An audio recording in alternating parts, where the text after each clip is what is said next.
Hello नमस्कार. All exam कट्टा या ऑनलाईन प्लॅटफॉर्मवर भविष्यातील सर्व प्राध्यापकांचं सहर्ष स्वागत. मित्रांनो, आज आपण या व्हिडिओमध्ये सेट एक्झाम जी 15 जून 2025 रोजी झालेली आहे त्या परीक्षेमध्ये पेपर 1 पेपर 2 सर्व विद्यार्थ्यांनी मागील 1 वर्षापासून सातत्यपूर्ण अभ्यासातून तो पेपर दिला होता. तर त्या पेपरची कालच म्हणजे 26 जून 2025ला ॲन्सर की म्हणजे प्रोव्हिजनल ॲन्सर की आली. तर त्या संदर्भात आपण या व्हिडिओमध्ये चर्चा करणार आहोत.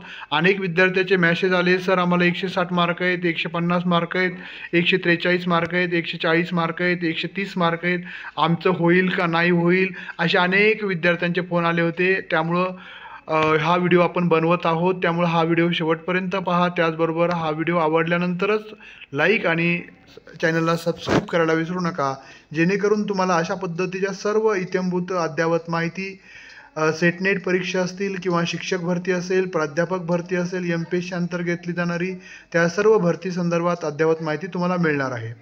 नमस्कार मित्रांनो, 15 जून 2025 रोजी झालेल्या सेट परीक्षेची आंतरिक उत्तरसूची म्हणजे पहिली ॲन्सर की नुकतीच जाहीर झाली. आता पुढील प्रक्रिया कशी असणार आहे किंवा कोणते टप्पे आहेत या संदर्भात अनेक विद्यार्थ्यांच्या मनामध्ये शंका आहेत आणि त्या सर्व शंकांचं समाधान होईल अशा उद्देशानं आपण हा व्हिडिओ बनवत आहोत.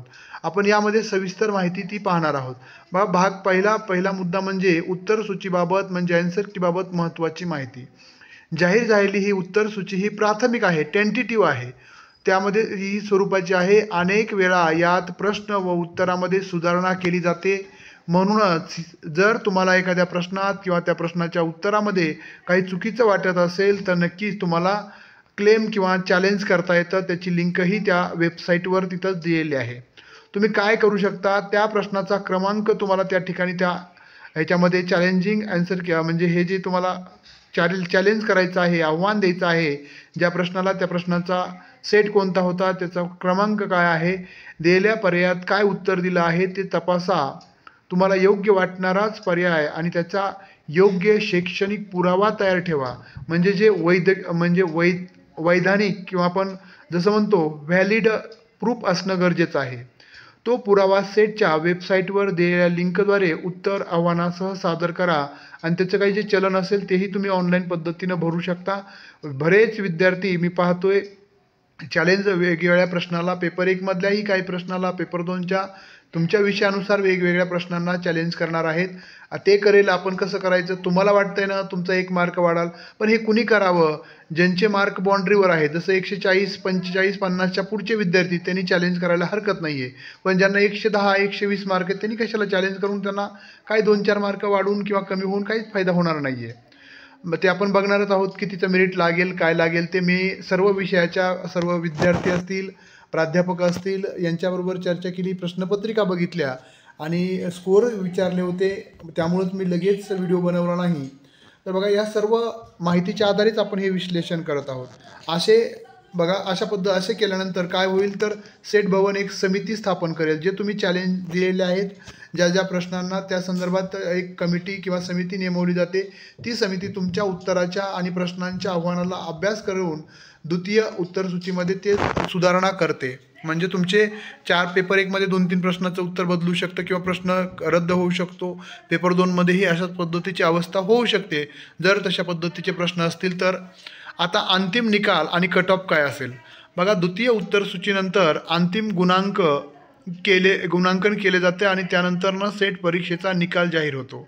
पण प्रश्न असा पडतो की मला किती मार्क मिळाले असतील आणि माझा विषयाचा कट ऑफ काय असेल, म्हणजे तुम्हाला सेकंड ॲन्सर कीमध्ये तुमचे किती मार्क मिळणार आहेत. आता हे कसं ठरवलं जातं बघा, हे खूप महत्त्वाचा मुद्दा आहे. अनेक जणांनी वेगवेगळे तर्क लावून मला सांगितलं की सर अशा पद्धतीनं ठरवलं जाणार, हे काय म्हणतंय, ते काय म्हणतंय. त्यापेक्षा तुम्ही या 4 क्रायटेरियामध्ये तुम्हाला शोधा, मागील वर्षाचा कट ऑफ काय होता तुमच्या विषयाचा, यंदाचा पेपराची काठिण्य पातळी कशी होती हे तुम्ही तपासून बघा. तुमच्या विषयात परीक्षा दिलेल्या विद्यार्थ्यांची संख्या किती होती, मागच्या वर्षी किती होती आणि एकूण गुणांची स्पर्धा काय असणार आहे, याच्यावर या 4 बाबींवर तुमचं कट ऑफ ठरत असतं. कोण काय म्हणतंय त्यापेक्षा या बाबी तुम्ही तपासा. तुम्हाला योग्य वाटलं तर याच्या बाहेरून या 4 मुद्द्याच्या आधारे तुमचं कट ऑफ ठरलं जाणार आहे.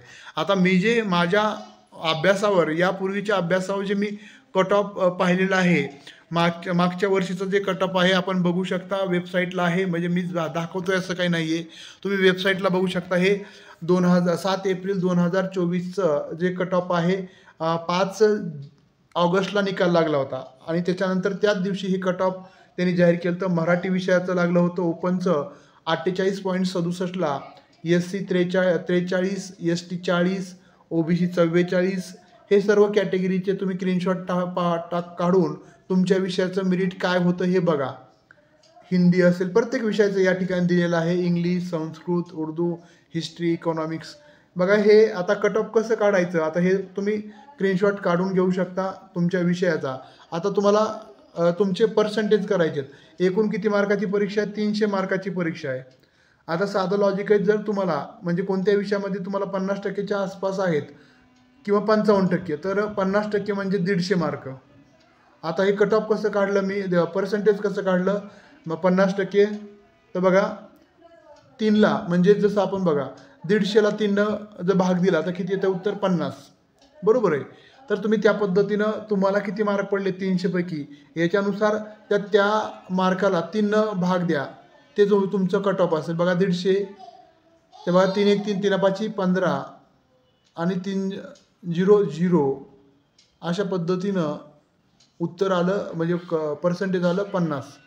अशा पद्धतीनं तुम्हाला किती मार्क पडलेत बघा. आणि मागच्या वर्षीचं कट ऑफ काय होतं हे तुमचे विषय दिलेले आहेत मागच्या वर्षीच्या कट ऑफचे. त्याच्यानुसार आता माझा जो अभ्यास आहे, मी जे विद्यार्थ्याबरोबर चर्चा केलेली आहे, मी जे क्वेश्चन पेपर बघितलेले आहेत, त्याच्यानुसार म्हणजे आपल्या अंदाजानुसार या वर्षाचा कट ऑफमध्ये हे कन्क्लुजन मी काढलेलं आहे. मागील कट ऑफमध्ये मागील वर्षाच्या तुलनेत फारसा बदल होणार नाही.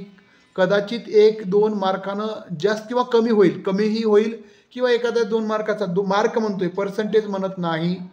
1-2 मार्काचं कमी होऊ शकतं किंवा जास्त होऊ शकतो, कारण की पेपर 2ची काठिण्य पातळी जास्त होती. पेपर 1लाही बरेच विद्यार्थ्यांचे क्वेश्चन चुकलेले आहेत. त्यामुळं मी सांगतो की मागच्या वर्षीचंच कट ऑफ तुम्ही गृहीत धरून तुमचे जे मार्क त्याच्या आसपास असतील, कारण की पेपर दुसऱ्या आन्सर कीमध्ये ते मार्क बदलणार आहेत.